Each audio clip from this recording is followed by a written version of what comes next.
Hello everyone, good afternoon from Caracas. For Telesur, I'm Cody Weddle in Caracas, Venezuela. To begin today, South American and Arab nations are considering a proposal to build a joint development bank. Venezuelan President Nicolas Maduro made the proposal in the closing session of a summit of the two regions in Saudi Arabia.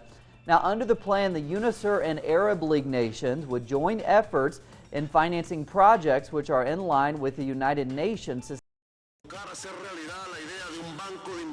We want to put into practice the idea for a joint development bank for the two regions to provide investment in economic, technological, and trade development between our countries. Secondly, we want to carry through the 2030 Sustainable Development Goals agreed at the United Nations to combat inequality and poverty and promote the well-being of our people. Que hemos aprobado por unanimidad en Naciones Unidas en la lucha contra la desigualdad, contra la pobreza y por el desarrollo. And the summit's final declaration gave strong support for the Palestinian cause and for a peaceful solution to the conflict in Syria.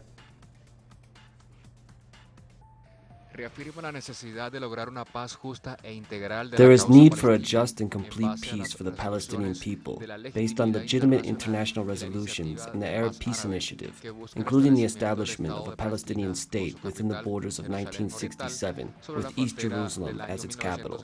We also state the need for a peaceful solution to the crisis in Syria in accordance with what was agreed in the communiques of Geneva and Vienna, as well as the importance of a solution to the crisis in Yemen through the application of the relevant Security Council resolutions, especially numbers 22 to 16.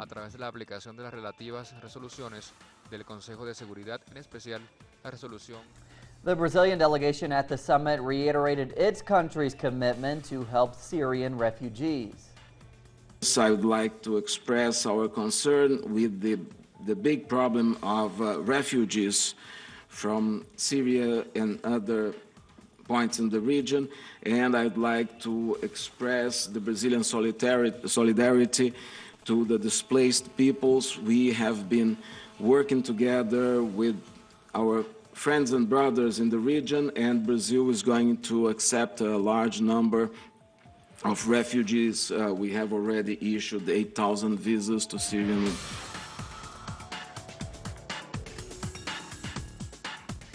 The Mexican president, Enrique Peña Nieto, he now says he welcomes debate over marijuana legalization. Now, the president had opposed a recent constitutional court ruling which legalized the recreational use of the drug. However, he says he is now open to listening to experts on the subject, launching a national debate on the issue. The measure comes as the Mexican Senate is also deciding whether to vote in favor of the legalization of marijuana. I am open, and I will remain open as president to collect and document scientifically proven positions that could eventually lead to a different position.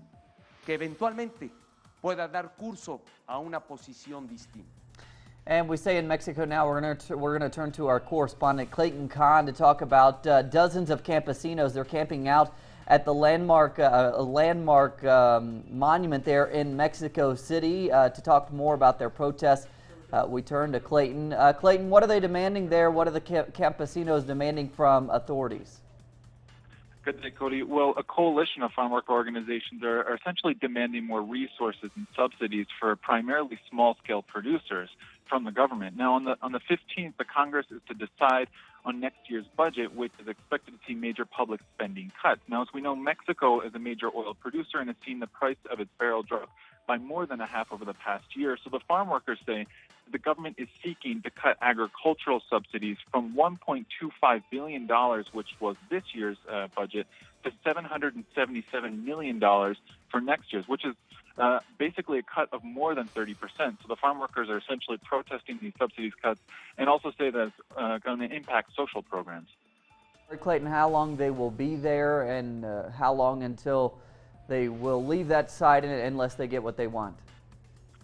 Well, Cody, the campesinos have a sit-in in front of the Congress building until this Thursday, from what we understand. And they also have an indefinite sit-in at the Interior Ministry. And today they're also expected to blockade highways and railways in the north of the country. All right, Clayton Kahn reporting there from Mexico City. Clayton, thank you. Yep, thank you. Moving on now, a new report reveals that U.S.-backed efforts to eradicate coca leaf production in Peru and Colombia have mostly failed. Now, the report, based on this year's data provided by U.S. drug agents, reveals that Colombia remains the top producer of the coca leaf. Both Peru and Colombia are featured every year within the top 5 cultivators. While the coca leaf is used to produce cocaine, it is also used for many other purposes around the region. In Argentina now, presidential candidates Mauricio Macri and Daniel Scioli will hold a crucial debate on Sunday ahead of a second-round vote that will define who will be the country's next president. And as our correspondent Laureano Ponce reports now, ahead of that debate, gender-related issues have taken center stage. The increasing importance that the struggle against gender violence has gained in Argentina has become a part of the public debate in the road to the presidential runoff. On one hand, the Buenos Aires city mayor and presidential hopeful Mauricio Macri has been strongly criticized for taking regressive measures such as shutting down the city's agency for victims of sexual violence and cutting 50% off the budget for the General Director's Office for Women. They have an ideological position about the role of women, and all these topics that mean progress for us, which are a matter of dignity and human rights, have a minor role for them. Cristina Fernandez Front for Victory has carried on several initiatives regarding this issue, like the creation of a body of public defenders that will assist victims of gender violence and establishing a special legal definition for femicides. Many of these initiatives have been endorsed by social movements and feminist activists. This comes as a result of the historic struggle of human rights organizations and the women's movement, but also as a result of a political initiative which was to take that struggle and turn it into new laws and policies that allowed us to raise awareness about gender policies and about our role in society as women. Social movements, activists and experts agree that there is a long way to go to achieve deeper cultural changes in this matter, and that taking the streets is vital to make this topic visible. The term femicide, even beyond the legal category, means that women are being killed because of their female condition, whether it is done by their partners, ex-partners, or whoever it might be, but their body and the need to make them feel as an object is involved. It was very difficult for us as journalists to impose the term femicide. Despite the achievements made in recent years, gender violence remains a problem to be fully addressed in Argentina.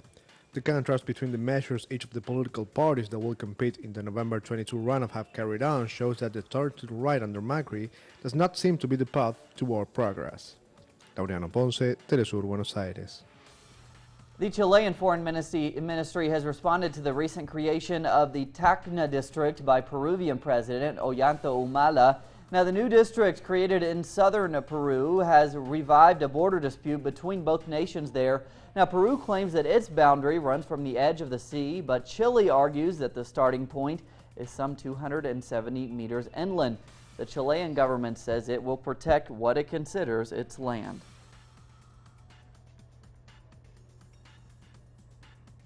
Hacemos un llamado a la tranquilidad. We're calling for calm, for serene firmness, as the President has instructed us, because our territorial integrity will be protected as it has to be. The refugee crisis continues with more people dying at sea trying to make their way to Greece. Coming up, we'll find out the details on the latest tragedy on the seas there when we return.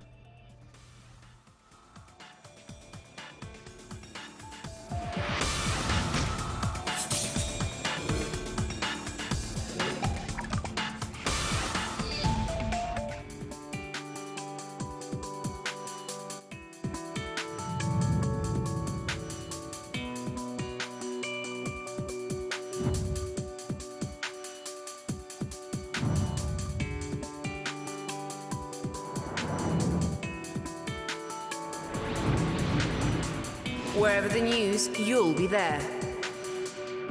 Gov't stars G1 and Claudia de la Cruz are Rebel Diaz, hip-hop activists positioned within a history of political resistance through music. And You Don't Stop. They invite young people to express themselves about their social struggles. And You Don't Stop. Watch it on telesurtv.net/English. Telesur, wherever the news, you'll be there.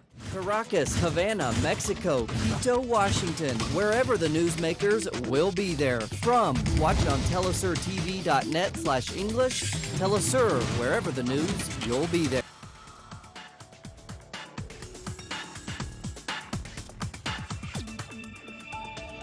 Hope and uncertainty have taken center stage in Portugal after a newly formed left-wing alliance ousted the right-wing Prime Minister Pedro Passos Coelho. Now, Coelho's minority government was only in office for a few weeks after elections in October gave no party a clear majority. The decision is now in President Aníbal Cavaco Silva's hands, who will determine if he accepts a new left coalition government or if he calls for another election.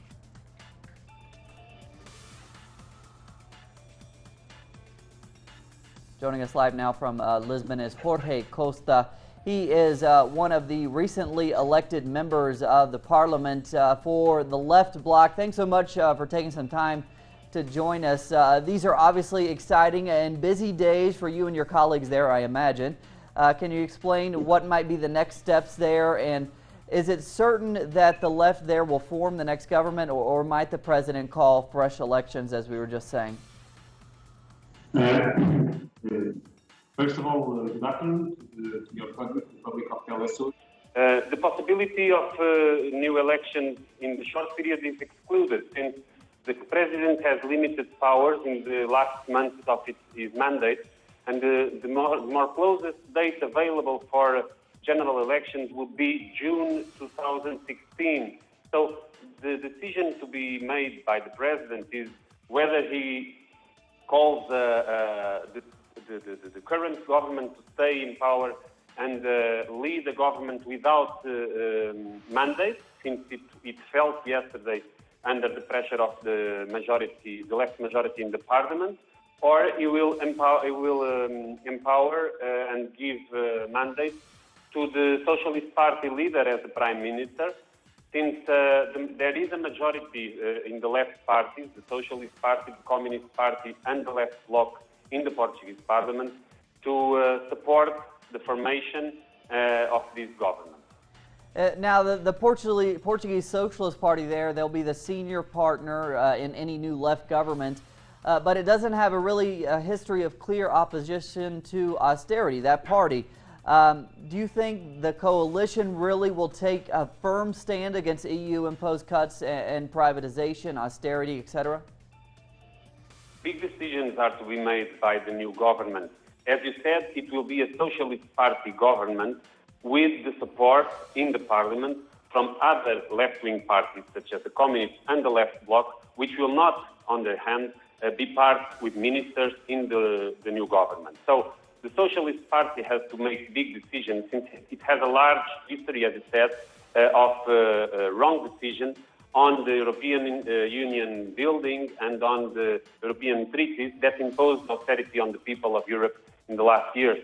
So the deal that was made out by the left-wing parties and the socialists in the last weeks, it changes large aspects of the Socialist Party program presented to the last election. The big issues. And you know, we've heard plenty of comparisons with the situation in Greece and the situation in Portugal and the Syriza government in Greece. What do you think of the similarities there and the lessons that you in Portugal could learn from that experience in Greece? The big lesson from Greece is that no big change, no big political change is authorized, can be accepted by the neoliberal institutions that lead the European Union nowadays. So any solution for the impoverishment of the people and for a society such as the Portuguese that is experiencing speed impoverishment and large-scale immigration from the young people and other kind of phenomenon of this sort, the consequence for us is that any left-wing government will forcibly have to have a confrontation with Angela Merkel and the leadership of the European Union. The changes, as I was saying, in the Socialist Party program impose the pensions, welfare pensions, the minimum wage rise, the fight on unemployment, measures on the public health system and education. But we know that these kind of measures, this kind of break with the previous policy of austerity that the right wing led in the last years, have to face Europe, have to face the big financial interests that lead today's European Union. And so the Socialist Party government will have big political choices to make together with the left-wing parties that are supporting the formation of this new government. All right.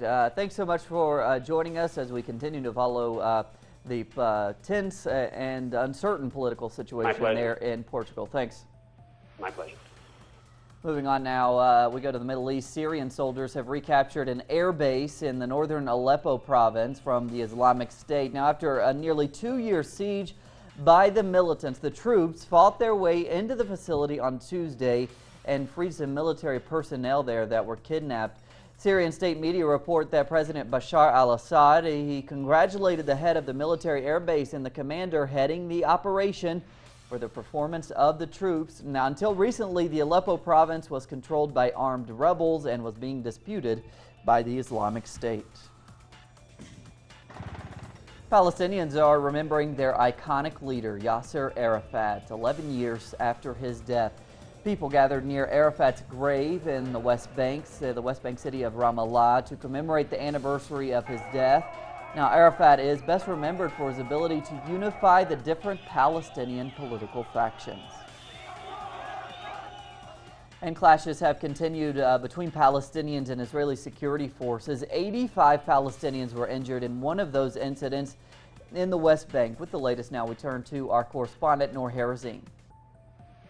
Again, the tension is continuous between the Palestinian youth and the Israeli forces around different cities in the West Bank. This morning, big clashes started in Qalandia checkpoint, which is located between Ramallah city and Jerusalem city. Palestinian medical sources reported that at least 85 Palestinians were injured only today during this clash at Qalandia checkpoint by Israeli rubber bullets or Israeli tear gas. Meanwhile, here in the Gaza Strip and also in the West Bank and the Palestinian territories, Palestinian people took the streets to commemorate and remember the Palestinian former president Yasser Arafat Abu Ammar, because today marks the anniversary of his death. They also asked his wife and the international community to step in and continue the investigation in his death, as they believe that he was assassinated.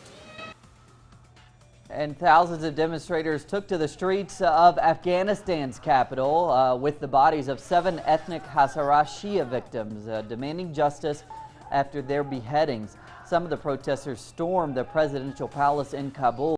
Reaching the palace gates, 7 people were wounded. Now, protesters want the government to take action against rising violence against civilians. At least 14 migrants, including 7 children, have drowned after their flimsy boat sank off Turkey's Aegean coast while trying to reach Greece. Now, fortunately, 27 people were rescued, including a pregnant woman. The survivors were said to be in good condition. According to a local news agency there, the boat started to sink after being badly damaged after hitting rocks, and the refugees decided to continue with their journey. Meanwhile, Slovenia started to build a razor wire fence on its border with Croatia in an effort to control the flow of migrants fleeing war-torn regions, mainly in the Middle East. The government says the measure was temporary and aimed at preventing a humanitarian disaster, as the migrants' destination countries in Northern Europe, in particular Germany, are limiting the number of asylum seekers they are willing to take. In Myanmar now, the National League for Democracy has won over 90% of the vote there. So far, the NLD has 135 lower house seats in the national parliament. out of the 151 officially declared. The opposition has also taken 29 out of the 33 seats announced in the upper house. The president there congratulated the leader, and he vowed to respect, the other leader vowed to respect the polls' results. The current government said that it will pursue a peaceful transfer of power in accordance with the legislated timeline. The Spanish government will fight in the country's top court a motion passed in the Catalan parliament backing independence from Spain. Now, according to Spanish Prime Minister Mariano Rajoy, he will not allow the secessionists to achieve their aim, and he added that they want an end to democracy. The Constitutional Court, which was due to hear the government's appeal, is expected to rule against Catalan's motion to aim for independence within 18 months. In the United States, Republican candidates gathered for yet another televised debate there. Frontrunners Ben Carson and Donald Trump, they were widely criticized by many analysts and social media users after having failed to confront some difficult policy questions.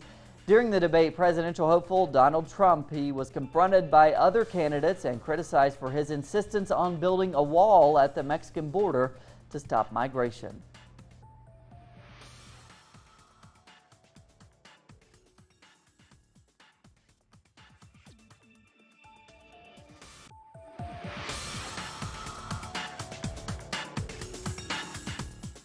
A look at sports now, where the Ecuadorian national soccer team is currently training to face Uruguay on Thursday in the capital of Ecuador, Quito. Now, Ecuador will face their challengers in the third round of the World Cup qualifier. Ecuador themselves have impressed with victories against Argentina and Bolivia, leaving them behind Uruguay on goal difference alone. The altitude there in Quito, it typically plays into Ecuador's hands, but Uruguay's coach hopes that his side will be able to continue regardless of the altitude. Our very own program Cultura Latina's next episode will give you a roundup of artistic expressions around all of Latin America. We're going to take a sneak peek now from Friday's episode.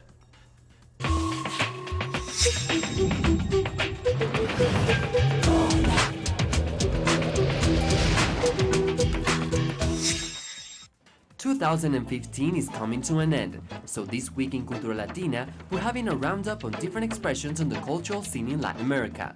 First, we're visiting the Peruvian capital, which has an incredible movement of street artists that seem to be losing their pieces and murals because of political reasons. Also, we're visiting Mexico City, where the recently opened photo museum, which is located in an endangered area of the city, seeks to promote the analysis of the Mexican reality through workshops, exhibitions, and forums around the image. All of this and more this week in Cultura Latina. As we're covering on this Wednesday afternoon here from Caracas, plenty more on all of those and other stories at our website, telesurtv.net/English. For Telesur English, I'm Cody Weddle. Regan Devines will be back with you in just a few hours. Ciao.